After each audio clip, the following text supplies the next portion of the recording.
Insurance news বিডির বীমা শিক্ষা অনুষ্ঠানে আপনাদের সকলকে স্বাগত। আজকে আমরা বীমার একটি খুব গুরুত্বপূর্ণ বিষয় নিয়ে আলোচনা করব। এটাকেই বলা হয় ফ্রিকোয়েন্সি অ্যান্ড সিভিরিটি, অর্থাৎ পুনঃ সংগঠন এবং এর তীব্রতা। ফ্রিকোয়েন্সি অ্যান্ড সিভিরিটি দুই প্রকার হয়ে থাকে। প্রথমটি হচ্ছে হাই ফ্রিকোয়েন্সি অ্যান্ড লো সিভিরিটি, অর্থাৎ অধিক পুনঃ সংগঠন এবং স্বল্প তীব্রতা বা প্রচণ্ডতা। দ্বিতীয়টি হচ্ছে লো ফ্রিকোয়েন্সি এবং হাই সিভিরিটি, অর্থাৎ স্বল্প পুনঃ সংগঠন এবং প্রচণ্ড তীব্রতা। দুটি উদাহরণের মাধ্যমে এই দুটি পদ্ধতিকে পরিষ্কার করা সম্ভব হতে পারে।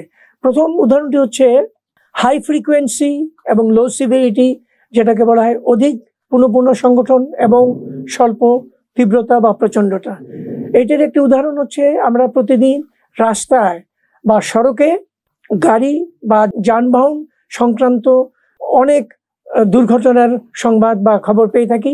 এই দুর্ঘটনায় দেখা গেল যে একটি গাড়িকে বাম্পারে হিট করাতে খুব বাম্পার ক্ষতিগ্রস্ত হয়, বা কখনো দরজায় আঘাত করার ফলে দরজা ডোর ক্ষতিগ্রস্ত হয়, বা কখনো গ্লাস বা সামনের মিরর বা সাইড স্ক্রিন ভেঙে যায়।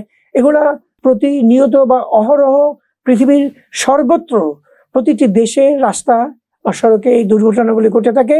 কিন্তু এই দুর্ঘটনাগুলো অধিক সংখ্যক হলেও এর যে ক্ষতির পরিমাণ সেটা কিন্তু তুলনামূলকভাবে কম হয়ে থাকে।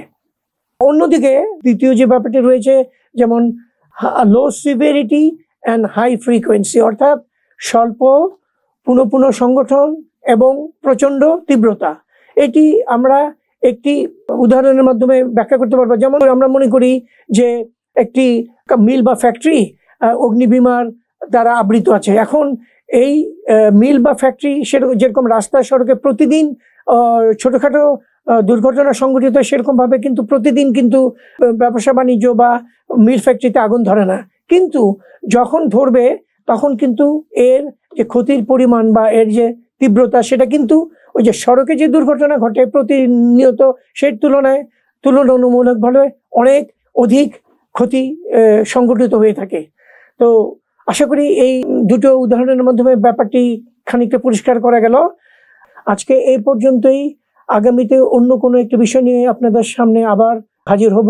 সেই পর্যন্ত আপনারা সবাই ভালো থাকুন, সুস্থ থাকুন এবং ইন্স্যুরেন্স নিউজ বিডির অনুষ্ঠান নিয়মিত দেখতে থাকুন।